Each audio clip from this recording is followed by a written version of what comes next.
Hi, this is Mohan Roy, founder of Carepath institute. आप सभी का हमारे यूट्यूब चैनल पर स्वागत है।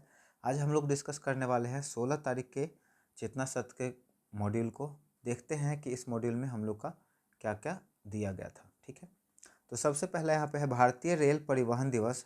हर साल 16 अप्रैल को मनाया जाता है। इसी दिन 16 अप्रैल 1853 को भारत की पहली ट्रेन मुंबई से थाने तक चली थी। ठीक है, इस ऐतिहासिक यात्रा में 400 यात्री के साथ 34 किलोमीटर की दूरी तय की गई थी।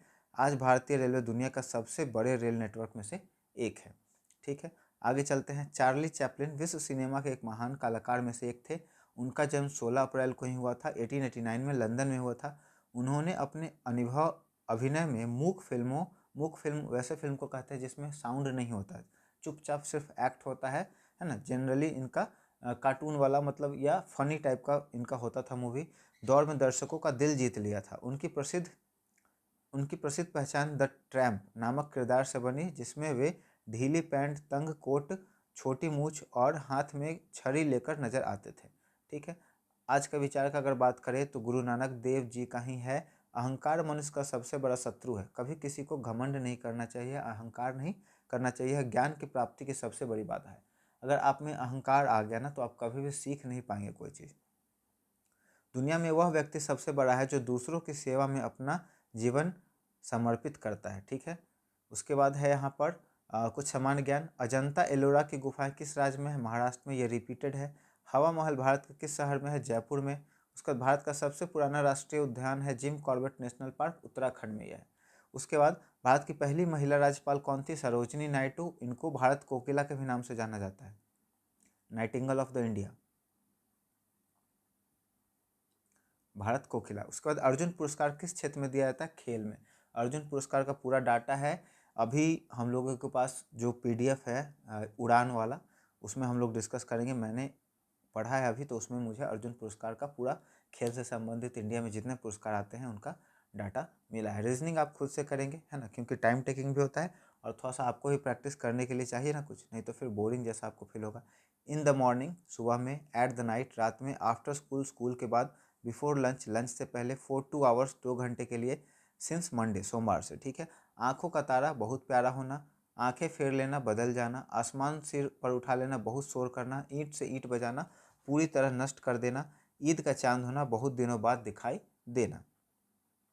ठीक है, यहाँ पे प्रेरक प्रसंग एक है। यह घटना एक ऐतिहासिक और बेहद दिलचस्प मुलाकात की थी जब दुनिया के सबसे बुद्धिमान वैज्ञानिक अल्बर्ट आइंस्टाइन और दुनिया के सबसे महान कलाकार चार्ली चैपलिन एक साथ मिले, तो उनके बीच जो संवाद हुआ वो आज भी प्रेरणा का एक बड़ा स्रोत है। 1931 में जब चार्ली चैपलिन की एक फिल्म सिटी लाइट्स का प्रीमियर था, उस समय आइंस्टीन को विशेष अतिथि के रूप में आमंत्रित किया। जब दोनों महापुरुष एक साथ रेड कार्पेट पर चले तो जनता उन्हें देखकर खुशी से झूम उठी और तालियों की गड़गड़ाहट से पूरा हॉल गूंज उठा। भीड़ का यह प्यार और उत्साह देखकर आइंस्टीन चकित रह गए। उन्होंने चार्ली की ओर मुड़कर बहुत ही गहरी बात कही। आइंस्टीन ने कहा, आपकी कला की सबसे अद्भुत बात यह है कि आप एक शब्द भी नहीं बोलते, फिर भी पूरी दुनिया आपको समझती है और आपकी सराहना करती है ना। बिना बोले समझ जाना बहुत ही बड़ा बात होता है। इस पर चार्ली चैपलिन ने उतनी ही विनम्रता के साथ हाजिर जवाबी के साथ जवाब दिया। चार्ली का जवाब था, यह सच है सर, लेकिन आपकी महानता तो इससे भी कहीं अधिक है। पूरी दुनिया आपकी सराहना करती है, जबकि आपकी बात किसी को समझ में नहीं आती है। ठीक है, मतलब आपकी बात समझ में नहीं आती है, फिर भी सराहना करती है। और पहला में क्या था कि आप कुछ बोलते हैं नहीं, फिर भी लोग समझ जाते हैं ना। आइंस्टीन जैसा महान वैज्ञानिक एक कलाकार की कला का सम्मान कर रहा था, और चैपलिन जैसा बड़ा कलाकार वैज्ञानिक की जटिल बुद्धि का। असली महानता एक दूसरे के सम्मान में है। तो यहाँ से क्या होता है, हम सीखे कि हमेशा क्या करें, दूसरे एक दूसरे का तारीफ करें, है ना। लेकिन यहाँ पे उल्टा होता है, लोग क्या करते हैं, एक दूसरे का खिंचाई करते हैं, बुराई करते हैं। चलिए आगे बढ़ते हैं। 9th से 12th के लिए है, और यहाँ पे आज का दिन भी सेम रहता है। हम लोग डायरेक्ट चलते हैं आज के विचार से। जो अभ्यास के बिना विज्ञान से प्रेम करता है वह उस नाविक की तरह है जो बिना पतवार या दिशा सूचक यंत्र के जहाज पर चढ़ता है। विज्ञान अभ्यास से ही आपको समझ में आएगा। ठीक है, कोनियाक जनजाति मुख्य रूप से किस राज्य में पाई जाती है? तो नागालैंड में। विजडन ने 2026 में leading cricketer in the world महिला के रूप में किसे नामित किया है? दीप्ति शर्मा को। 15 अप्रैल 2026 को बिहार के 24वें मुख्यमंत्री के रूप में किसने शपथ ली? सम्राट चौधरी ने। याद रखिएगा 24 में, 24 मुख्यमंत्री हैं और ज़रूरी इसलिए हो जाता है कि बिहार में भाजपा का एनडीए का पहला मुख्यमंत्री अभी तक बना है ना। तो ये फर्स्ट टाइम है जब भाजपा के मुख्यमंत्री बिहार में बने हैं। कूनो नेशनल पार्क, याद रखिएगा, कूनो नेशनल पार्क किस राज्य में स्थित है, तो ये मध्य प्रदेश में है। आगे हम लोग देखते हैं, भारत की पहली परमाणु पनडुब्बी का नाम क्या है, आईएनएस अरिहंत।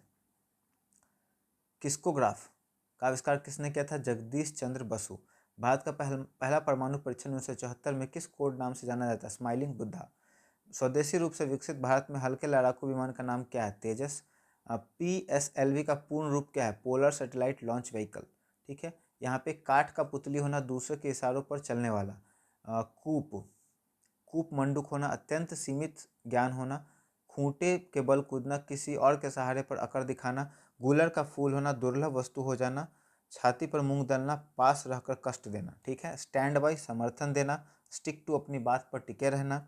सम अप, संक्षेप में निष्कर्ष निकालना।